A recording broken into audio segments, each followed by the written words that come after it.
Today I'm together with my colleague Zane. She is in the audience and she will help me if you have some very difficult questions about the process.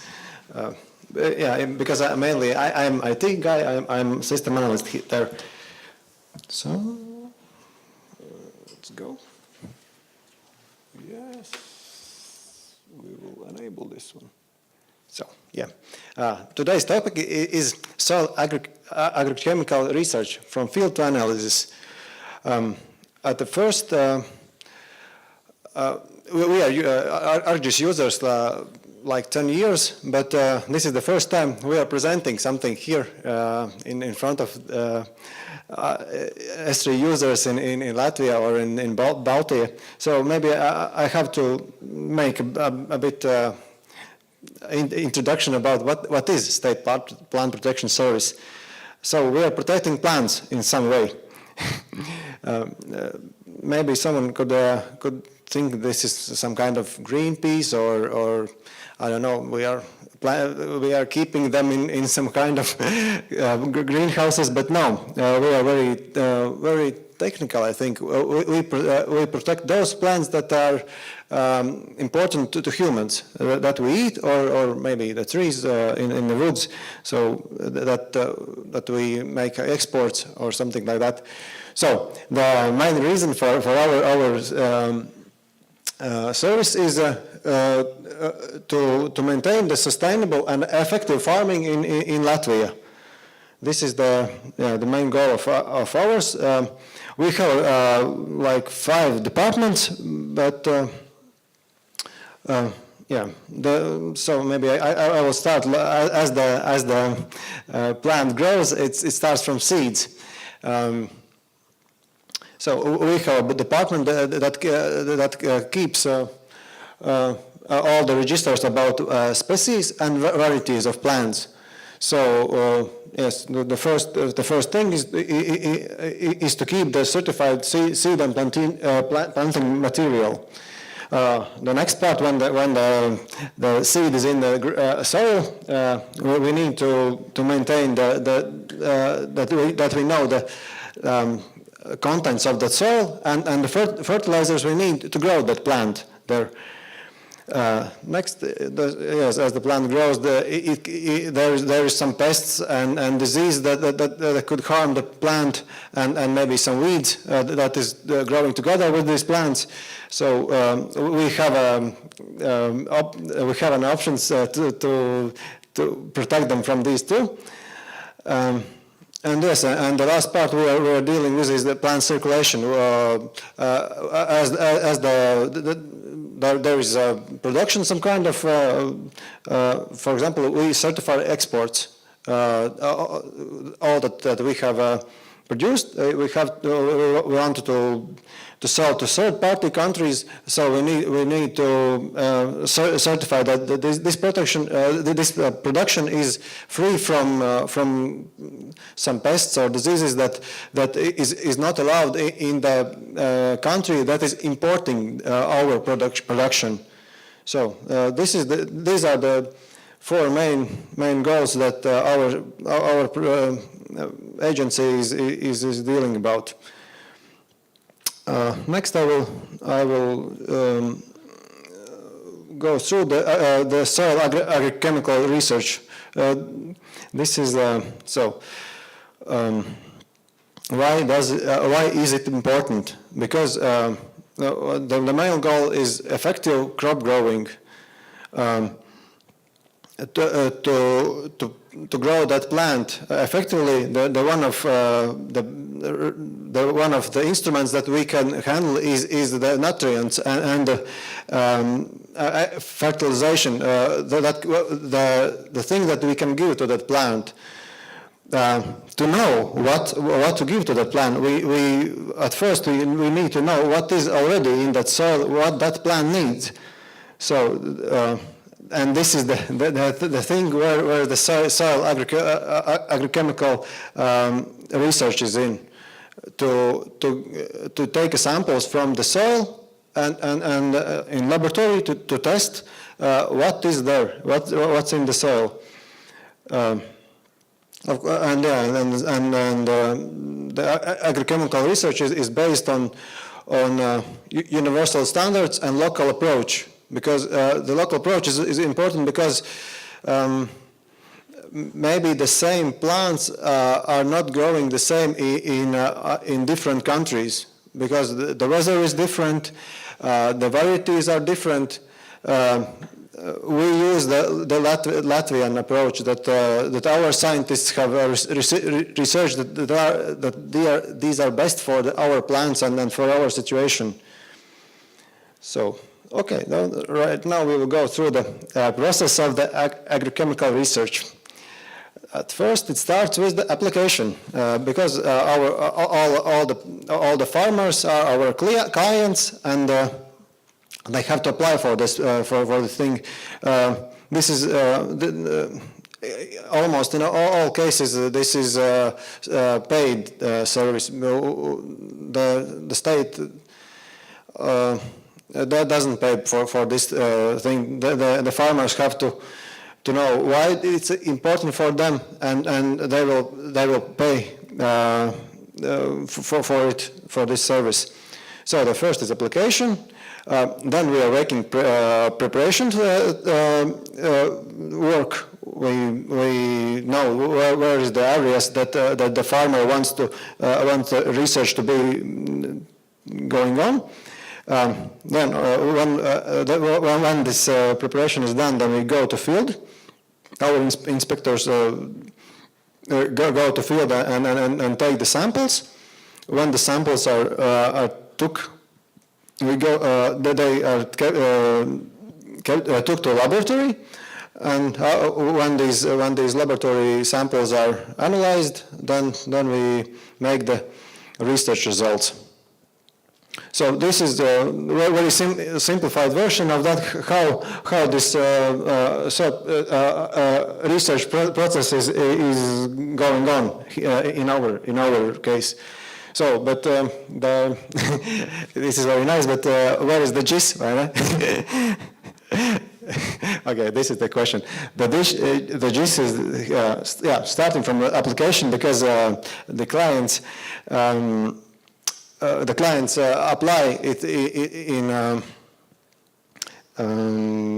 electronic way, and they draw the territories that they want to research in web application.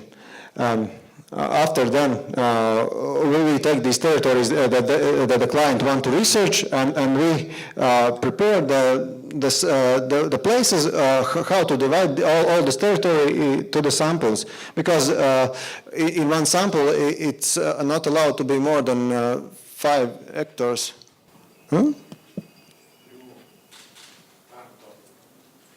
Sorry? Okay, maybe I can take the microphone and go away. Okay. This is the preparation thing. Then we take our mobile devices and we go to the fields, and we take the samples there.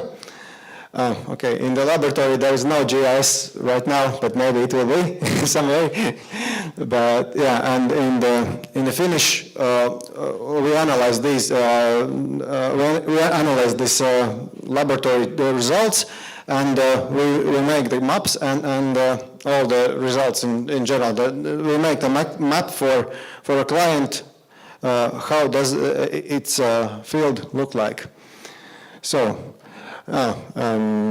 This is the ArcMap. As you know, I think this is the 10.5 version. We like to keep the things simple. We didn't make any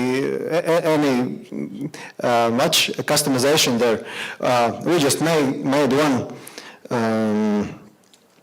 one add-in. This is this one. That just helps automate things for our workers. But in general, all the functionality that is needed is already in our ArcMap for doing the job. In this part, this is already this is the map that that client gets from us. This is a part of it, and as you see that these are the sample fields, the polygons or contours, and these are the results about these nutrients that are in his fields. One of them is for phosphorus, one of them is for, not the sulfur, but for nitrogen, and another one is for potassium. Yeah, these are three main elements, and automatically we always give the result for the soil acidity and organic matter that is in the soil. These are the base research, but the client can order us to make some microelements too. As we want, we are solving. So, okay, there is something from the history. This picture is about 10 years old when we had soil maps, and this is I don't know, in English, this is like light table or something like that, that we used to intersect the layers. This one layer is a soil layer, and we put our, for example, orthophoto layer, and we draw to make the contours. Right now we are using ArcMap, and but there is some detail that the contents of this and content of this is the same still. It is just digitalized, and that's all. Yeah, but we are working for that, and then we will try to make a newer version of that soil map. Okay, this is how the field work is done. These are the main instruments, yes. Yeah, I don't know the English words for these even, but this is the sample. This is the sample that is took to laboratory, and this is, you could imagine how it happens. These are the old GPS units. I don't know, maybe some of you have seen them, Tails mobile mappers. Right now, we are starting to work with a collector. We are introducing this. The solution is not done already. This is like test, but we are starting using it in the production too. So this is the way we are going.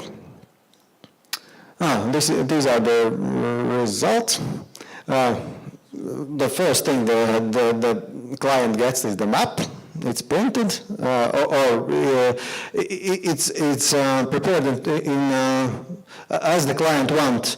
It can want to be printed, or he can get this by e-service, where we attach this as a PDF file. There are the tables and results, the data part, and if the client wants, he can get the results in the Excel spreadsheet, and then in a shapefile for those who are precise farming. I think this is the thing that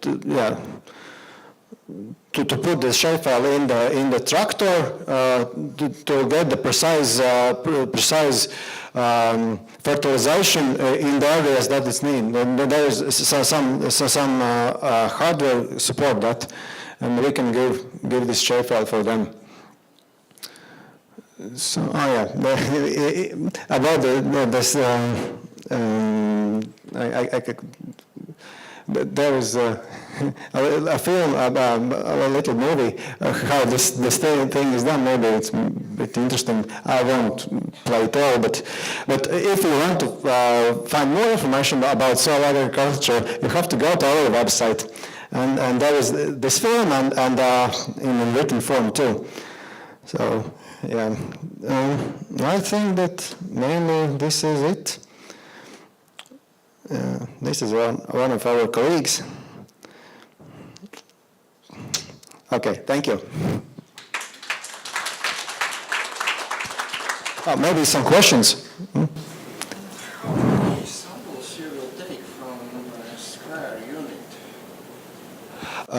each sample can be larger than 5 hectares. We are dividing it, but it depends. The division is not just robust, take your 20 hectares and divide it by 5, but we respect the soil that is in these hectares, the crops you are planning to grow there. The sample depends on many variables, but the rule is that it can be bigger than 5 hectares one.